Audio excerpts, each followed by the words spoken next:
Hello friends, तो आज हम नया चैप्टर स्टार्ट करते हैं जो कि है डेप्रिसिएशन। बहुत ही इजी चैप्टर है और बहुत ही स्कोरिंग चैप्टर भी है। और तो चलिए हम स्टार्ट करते हैं अपना चैप्टर डेप्रिसिएशन। सबसे पहले हम इसकी डेफिनेशन जान लेते हैं कि डेप्रिसिएशन का मतलब क्या था। उसके बाद हम इसके प्रैक्टिकल क्वेश्चंस करेंगे। डेप्रिसिएशन का मतलब होता है जैसे कि हम कोई एसेट परचेज करते हैं तो हमें पता है कि कोई भी सामान खरीदने के बाद जब हम उसे यूज़ करते हैं तो उसकी वैल्यू जो है वो गिरती हुई चली जाती है, तो उसी को हम सिंपल लैंग्वेज में बोलते हैं डेप्रिसिएशन। तो डेप्रिसिएशन का जो मतलब होता है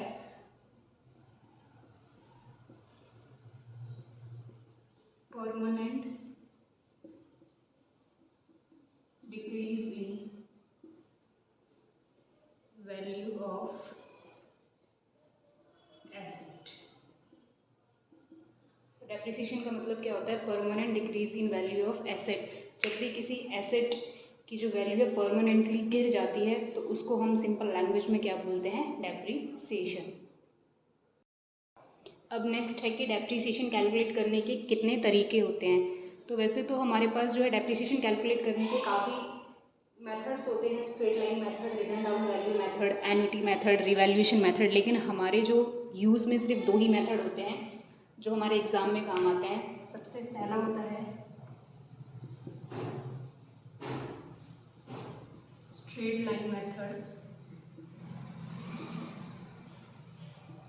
और दूसरा होता है रिटन डाउन वैल्यू मेथड। ये वाला जो मेथड होता है दिस इज़ मोस्ट इम्पॉर्टेंट, क्योंकि हमारे जो एग्ज़ाम में क्वेश्चन है वो इसी से पूछे जाते हैं, रिटन डाउन वैल्यू मेथड से। तो हमें सिर्फ दो ही मेथड से अपने क्वेश्चन सॉल्व करने हैं। एक होता है स्ट्रेट लाइन मेथड और एक होता है रिटन डाउन वैल्यू मेथड। तो अब हम पहले ये जान लेते हैं कि हमारा जो स्ट्रेट लाइन मेथड और रिटन डाउन वैल्यू मेथड, इन दोनों में डिफरेंस क्या होता है। तो पहले हम देखते हैं कि स्ट्रेट लाइन मेथड होता क्या है। स्ट्रेट लाइन से ही हमें समझ में आ रहा है, एक सीधी दिशा में। इसका मतलब ये होता है कि हमें सिर्फ फर्स्ट ईयर में ही अपना जो डेप्रिसिएशन का अमाउंट कैलकुलेट करना होता है और हर साल फिर हम अपने एसेट की वैल्यू को उतने अमाउंट से ही कम करते हुए चले जाते हैं। एक एग्जांपल लेते हैं। माना हमने एक एसेट परचेज की, उसका परचेज प्राइस और ओरिजिनल कॉस्ट बोल सकते हैं।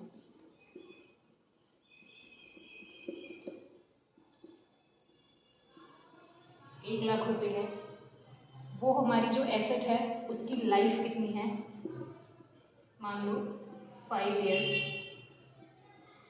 और उसकी जो स्क्रैप वैल्यू है, स्क्रैप वैल्यू का मतलब हो गया कि 5 साल के बाद जब हम उसको बेचेंगे तो वो कितने में सेल होगी? 15,000 रुपीज़ में। तो अब हमारे पास हम जो डेप्रिसिएशन कैलकुलेट करेंगे उसका फॉर्मूला क्या होगा?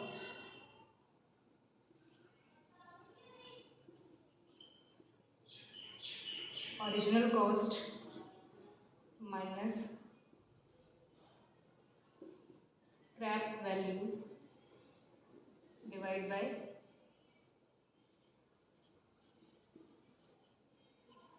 Estimated life. मैं आपको वैल्यू यहाँ पर साइड में कैलकुलेट करके दिखा देती हूँ, नीचे थोड़ा स्पेस कम है। तो हमारा जो डेप्रिसिएशन का अमाउंट कितना आएगा? हमारी ओरिजिनल कॉस्ट कितनी है? 1 लाख रुपीज़। सेल वैल्यू है 15,000, एस्टिमेटेड लाइफ है 5। तो ये हो जाएगा 85,000 डिवाइड बाई 5, 17,000। तो हम पर ईयर कितना डेप्रिसिएशन चार्ज करेंगे? 17,000। ये है हमारा पहला मेथड जिसको बोलते हैं स्ट्रेट लाइन मेथड। चलिए अब हम इसके कुछ क्वेश्चन कर लेते हैं अपनी बुक से। मैं DK गोयल की बुक यूज़ कर रही हूँ, तो जो भी उनकी बुक से पढ़ते हैं उनको ईजिली क्वेश्चंस मिल जाएंगे। तो इसमें जो हमारी पहली इलस्ट्रेशन है वो है अतुल नाम का जो क्वेश्चन है, हम वो स्टार्ट करते हैं सबसे पहले।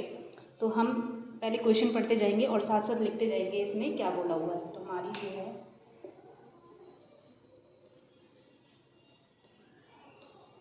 इलस्ट्रेशन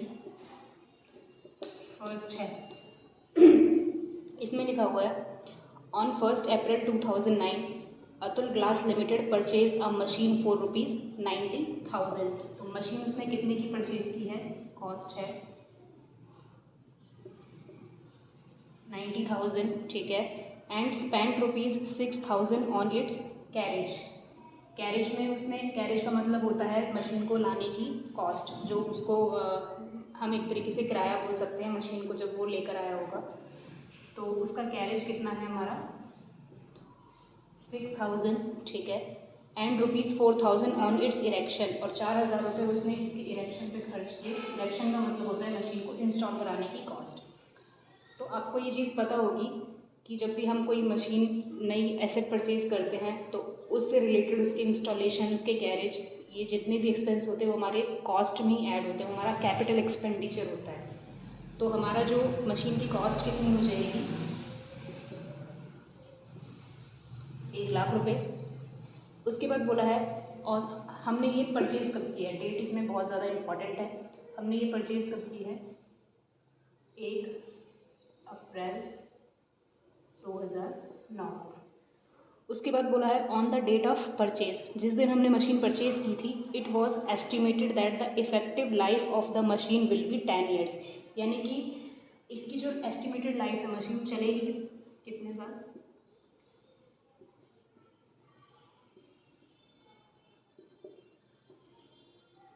10 ईयर्स, 10 साल उसकी लाइफ है। एंड बोला है इसमें and after 10 years it's scrap value will be 20,000। और 10 साल के बाद जब हम उसको बेचेंगे, जब हम कबाड़े में सामान बेचते हैं, वही स्क्रैप वैल्यू जो होती है, क्या है उसकी scrap value is 20,000।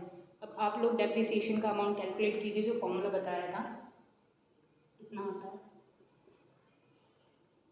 1,00,000 minus scrap value है 20,000।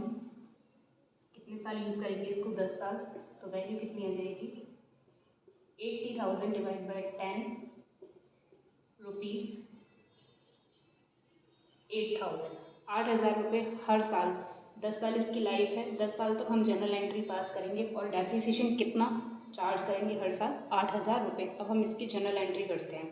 अगर आप लोगों को जनरल एंट्रीज़ का कॉन्सेप्ट क्लियर नहीं है तो आप मुझे बता सकते हैं, मैंने एक छोटी सी वीडियो डाली हुई है जनरल एंट्री के बारे में। अगर आपको और ज़्यादा चाहिए तो मैं उसके लिए आगे वीडियो बना सकती हूँ। डेप्रिसिएशन तो हमने इसमें कैलकुलेट कर दिया। आगे क्वेश्चन में बोला हुआ है prepare machine account and depreciation account for 4 years. हमें सिर्फ 4 साल की अकाउंटिंग करनी है। After providing depreciation on fixed instalment method, fixed instalment method straight line method same ही है। Accounts are closed on 31 March every year. और इसमें बोला हुआ है कि जो हमारे अकाउंट्स हैं कब क्लोज हो रहे हैं, 31 मार्च को हर साल, ठीक है।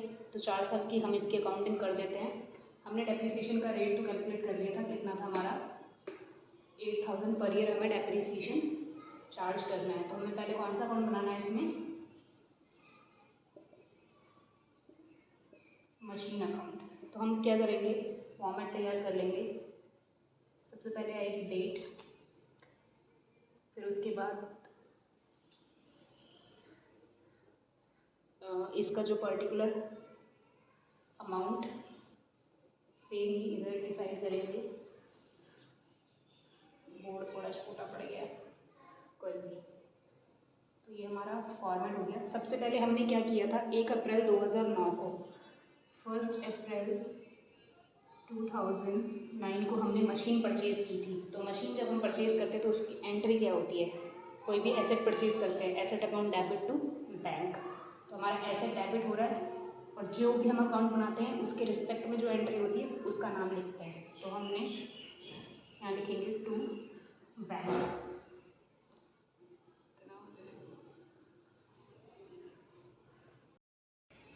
कितने की परचेज़ की थी हमने, 90,000 की। उसके बाद हमने उसके इरेक्शन पे और इंस्टॉलेशन पे खर्चा किया था 1 अप्रैल को ही, तो वो भी बैंक अकाउंट 6,000 और 4,000 का इंस्टॉलेशन, ये होगा एक्सपेंसेस।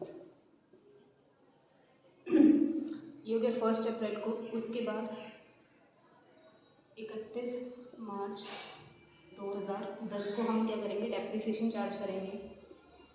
तो बाय डेप्रिसिएशन कितना 8000 का, और हमारी जो 31 मार्च 2010 को बैलेंस कितना बचेगा,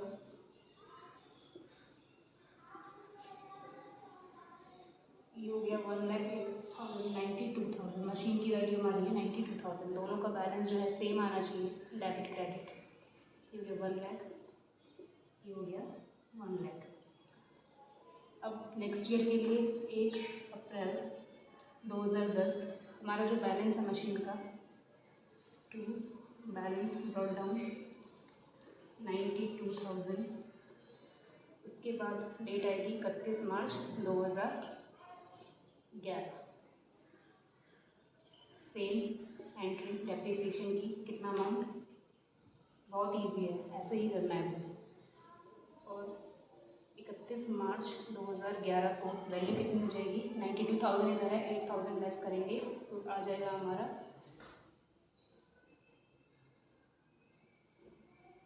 84,000। बैलेंस ये हो गया 92,000, इधर भी हो गया 92,000। सेम ऐसे ही हमें थर्ड ईयर में करना है, और इसी तरीके से हमारी फोर्थ ईयर की एंट्री हो जाएगी। तो 4 साल के बाद जो आपकी वैल्यू है, फोर्थ ईयर हमारा एंड होगा 31 मार्च 2013। आपकी जो वैल्यू है आनी चाहिए ₹68,000। तो आपके 4 साल की डेप्रिसिएशन चार्ज करने के बाद जो आपकी एसेट की वैल्यू वो ₹68,000 हो जाएगी। तो ऐसे ही सिंपल से क्वेश्चन है। आगे क्वेश्चंस में क्या है बस कि कभी आपको 6 महीने के बाद डेप्रिसिएशन कैलकुलेट करने के लिए बोल देंगे, एसेट की कॉस्ट निकालने का तरीका चेंज कर देंगे। तो वो क्वेश्चंस हम आगे करेंगे। Thank you so much.